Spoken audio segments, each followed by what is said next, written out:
সমস্ত আরসি লাভারদেরকে স্বাগতম আমাদের ইমাজিনারি স্টুডিওর এপিসোডগুলোতে। আজকে আমরা ব্যাটারি নিয়ে কথা বলবো। আমরা প্লেন চালানোর ক্ষেত্রে যেহেতু সবাই আমরা বেশিরভাগ ক্ষেত্রেই ইলেকট্রিক প্লেন ইউজ করি, ইঞ্জিন প্লেনের চেয়ে আমাদের সবার প্রেফার থাকে ইলেকট্রিক প্লেন। প্লেনগুলো অনেক ছোট হয়, ইজি হয়, বিল্ড করা ইজি, ফ্লাই করা ইজি। সেই সেন্স থেকে আমাদের আজকের এপিসোডটা বেসিক্যালি ব্যাটারির উপর। আপনারা অলরেডি দেখতে পাচ্ছেন আমার এখানে অনেক ধরনের ব্যাটারি আছে। তো আমরা প্রথমে আসি ব্যাটারি কয় ধরনের হয়।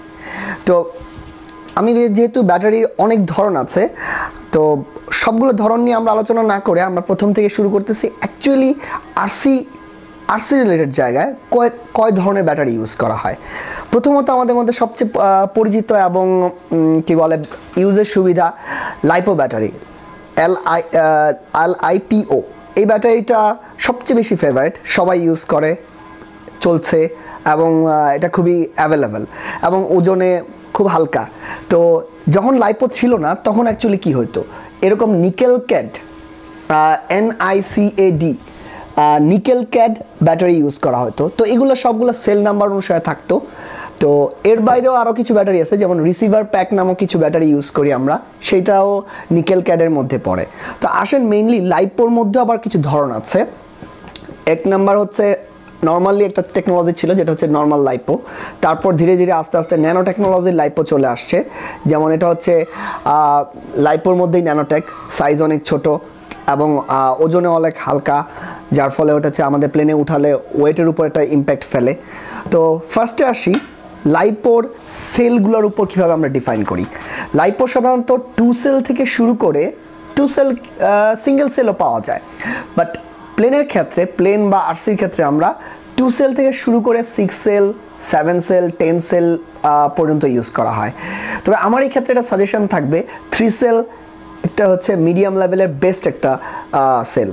যারা ফাস্টেস্ট প্লেন চালান, যারা সবচেয়ে ফাস্ট চলতে চান, ফাস্ট ফ্লাইং করতে চান, তাদের জন্য সেলটা একটু হাই লেভেল দরকার হয়।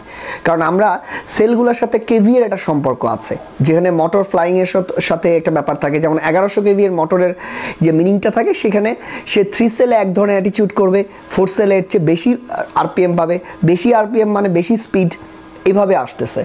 তো আমরা 4 সেল লাইপোর ব্যাপারটা কি আসি, প্রতিটা সেল ইন্ডিভিজুয়ালি কীভাবে বলে। আমরা সাধারণত ব্যাটারি যেগুলো ইউজ করি, সিঙ্গেল সেল ব্যাটারি কিছু থাকে। এই সিঙ্গেল সেল ব্যাটারিগুলো দেখা যায় 1.2 ভোল্ট হয়, রিচার্জেবল। তো 4টা সেলে আমরা পাই 4.8 ম্যাক্সিমাম, কিন্তু লাইপোর প্রতিটা সেলে পাওয়া যায় 4.2 ম্যাক্সিমাম। ফুল চার্জে অ্যাকচুয়ালি 4.1 শো করে। এটাকে আমরা সেফ ডিসচার্জ লেভেল বলতে পারি 3.3 পর্যন্ত, কিন্তু অনেক মিটারে ইউজ করা হয় 3.60 বা 3.70 এই লেভেলে। তো প্রতি সেলে যদি আপনার 4.2 ধরে নিচ্ছি, 4.1 বা 4.2 করে থাকছে, তাহলে 3 সেল মানে হচ্ছে আপনার 12.6, বেসিক্যালি 12.6 থাকে না, 11.4 পর্যন্তই এটা লাস্ট থাকে। তো এখানে আমি 3 সেল লাইপো আমার দেখতে পাচ্ছি। বেসিক্যালি যদি আমি একটু আলাদা করি, এটা আমার একটা 3 সেল লাইপো ব্যাটারি, এটা আমার একটা 3 সেল লাইপো ব্যাটারি, এটা আমার একটা 3 সেল লাইপো ব্যাটারি, অ্যান্ড এটা আরেকটা 3 সেল লাইপো ব্যাটারি। আপনারা অলরেডি ভিউয়ার্স দেখতে পাচ্ছেন যে আমার 4টা 3 সেল ব্যাটারির মধ্যে 4টা 4 রকম size. Now question is why. First, এটা হচ্ছে 3 cell lipo battery, 1.3 ampere hour. এটাও একটা 3 সেল লাইপো ব্যাটারি, এটা হচ্ছে 800 মিলিঅ্যাম্পস আওয়ার। এটা একটা 3 সেল লাইপো ব্যাটারি, এটা হচ্ছে 1450 মিলিঅ্যাম্প আওয়ার। আর এটা হচ্ছে কমনলি ইউজ করা হয় 2200 বলে, দ্যাট মিনস 2200 মিলিঅ্যাম্প আওয়ার। তো পার্থক্য কী, কোনটা আমি ইউজ করব, কোনটা আমি ইউজ করব না। এই ব্যাটারিটা আমি বেসিক্যালি ইউজ করি আমার একটা ট্রান্সমিটারের ইউজ করার জন্য। ট্রান্সমিটার প্যাক হিসাবে এটাকে ইউজ করা হয়, একটু চিকন, এর মধ্যে সেট করা। এটা আমি ইউজ করতেছি 2014 সালের 6 জুন থেকে। আমি এখানে ডেট লিখে রাখছি। এখানে আমি দেখতে পাচ্ছি আমার একটা যে লাইপোটা আছে, এটা 2 সেল 850 মিলিঅ্যাম্প, খুব ছোট করে লেখা আছে, এটা এখানে দেখা যাচ্ছে না হয়তো। তো এটা ইউজ করা হচ্ছে খুব ছোট একটা মোটরের সাথে সেট করা হচ্ছে, যাতে এই মোটরটা এই টাইপের প্লেনগুলো ক্যারি করতে পারে। আমি যখন বড় কোনো প্লেনে সেট করি, আমার বেশি ফ্লাইংয়ের দরকার, টাইম ডিউরেন্স বাড়ানো দরকার, তখন আমি একই 3 সেল রেঞ্জের মধ্যে 2200 বা তার চেয়ে আরও অধিক পারলে চলে যাই। কিন্তু যখন আমার দেখতেছি যে আমার প্লেনটা ওই লেভেলের ওয়েটটা ক্যারি করতে পারবে না, তখন আমি আস্তে আস্তে ছোটোতে চলে আসতেছি। লাইপো ব্যাটারির আরেকটা বড় পয়েন্ট হয়েছে বা বড় ক্লাসিফিকেশনের একটা ন্যাচারাল পার্ট রয়েছে, সেই পার্টটা হচ্ছে এর সি রেটিং। সি রেটিংসের অনেক ম্যাটার থাকে, যেমন সি রেটিংসটা কম হওয়া উচিত না বেশি হওয়া উচিত, যদি এটা ডিপেন্ড করে টোটালি আপনার মোটরের উপর। যেমন এই ব্যাটারিটা হচ্ছে 20 to 50 সি, আর এই ব্যাটারিটার হচ্ছে মাত্র 15 সি লাইপো ব্যাটারি। সাধারণত আমরা ট্রান্সমিটারগুলোতে লো সির ব্যাটারি ইউজ করি, কারণ ওখানে ডিসচার্জ রেট হাই থাকলে কোনো কারণে আমার ট্রান্সমিটার যদি ওভার পাওয়ার ড্র করতে চায় তাহলে সে পুড়ে যাওয়ার সম্ভাবনা থাকে। তো ট্রান্সমিটার সেফটির জন্য আমরা লো সি ব্যাটারিটা প্রেসক্রাইব করি। কিন্তু ধরেন আমার এখন মোটর খুব হাই আরপিএমের, হাই টর্কের, তখন আমার সি রেটিংসটা খুব হাই দরকার হয়, ক্ষেত্র বিশেষে আমার 70 সি 100 সিতে হয়ে যায়। তো এটা আপনার ডিপেন্ড করতেছে আপনি কিভাবে ইউজ করতেছেন। তো লাইপো ব্যাটারির কিছু কোশনস আছে। নাম্বার 1 কোশন, আপনি লাইপো কখনো চার্জ দিয়ে দূরে চলে যাবেন না, মানে আপনার ভিজুয়াল রেঞ্জের মধ্যে রেখে লাইপো সাবধানে চার্জ করতে হবে, কারণ লাইপো ব্যাটারি ব্রাস্ট হওয়ার সম্ভাবনা আছে। আমি বেশ কিছু এরকম ব্রাস্ট কেস সিনারিও ইউটিউবে এবং আমার পার্সোনাল লাইফেও দেখেছি।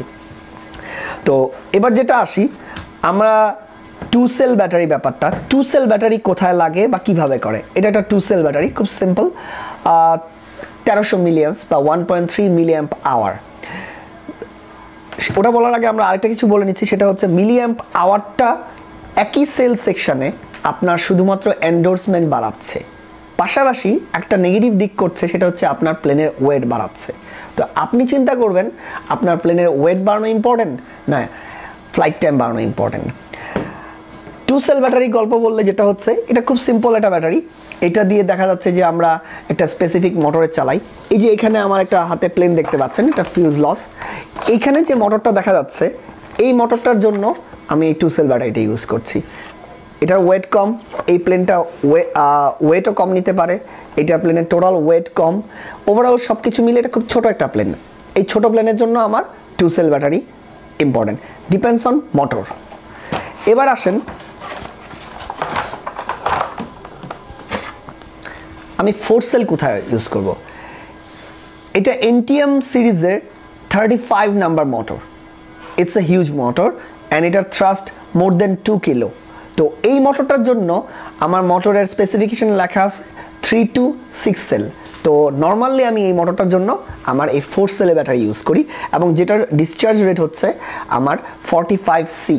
তো 45 সি হওয়াতে এই মোটরটা খুব দ্রুত ঘুরে এবং সেটা আমার হ্যাভি একটা প্লেনকে নিয়ে যায়। এছাড়া কিছু ডাকটাইল ফ্যান আছে, এই ডাকটাইল ফ্যানগুলা জন্য আপনার হাই সির মোটরগুলোর দরকার হয়। পাশাপাশি হচ্ছে যে নর্মাল 30 সি বা 3 সেলের ছোটো মোটরগুলা, সেটার জন্য এগুলাও করা যায়। এগুলো ডিপেন্ড করে আপনার মোটরের ওয়াট কোয়ালিটির উপর। এবার আসেন প্রাইস ফ্যাক্টর।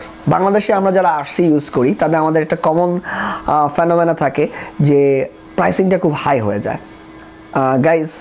তো প্রাইসিংটা হাই, এটা ডিপেন্ড করবে টোটাল আপনার উপর, আপনি আসলে কি মোটর ইউজ করতে যাচ্ছেন, আপনি কি বিগিনার্স না ইন্টারমিডিয়েট না অ্যাডভান্স লেভেলের ফ্লায়ার, এটার উপর ডিপেন্ড করে আপনার সি রেটিংস এবং হাই কোয়ালিটি কেনা।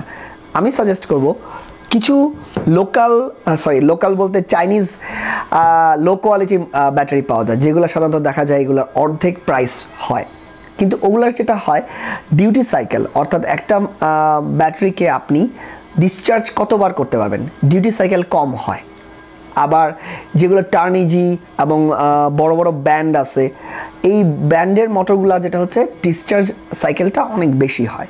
তবে শুরু করার ক্ষেত্রে আপনি ছোট দিয়ে শুরু করতে পারেন, কারণ ডেফিনেটলি আপনার ব্যাটারি 1 বছর পর নষ্ট হবে, কিন্তু আপনার মোটর নষ্ট নাও হতে পারে। যেমন এই মোটরটা, এটা আমি গত 5 বছর ধরে ইউজ করতেছি, টিল ইটস ওয়ার্কিং ঠিকমতো ইউজ করলে, যদিও এর গায়ে অনেক যুদ্ধের দাগ আছে বলা যায়, অনেক ক্র্যাশ, সেই ক্র্যাশগুলা আমার প্লেনকে এটা এখন পর্যন্ত এটা 3টা প্লেনে লাগছে, তো এটা ইউজ করতে পারছি। কিন্তু আমার হাতে অনেক নষ্ট ব্যাটারি আছে যেগুলা দেখা গেছে যে আমার 6 মাস থেকে 8 মাস পরে ফেলে দিতে হয়েছে। তো ডিপেন্ডস অন আপনার ক্রাইটেরিয়া, আপনারা সেই ব্যাটারি ইউজ করবেন। আজকে এই পর্যন্তই, এটাই হচ্ছে আমাদের ব্যাটারি নিয়ে কথা। ফিউচারে আমরা আরও কিছু এপিসোড নিয়ে আসবো। ধন্যবাদ।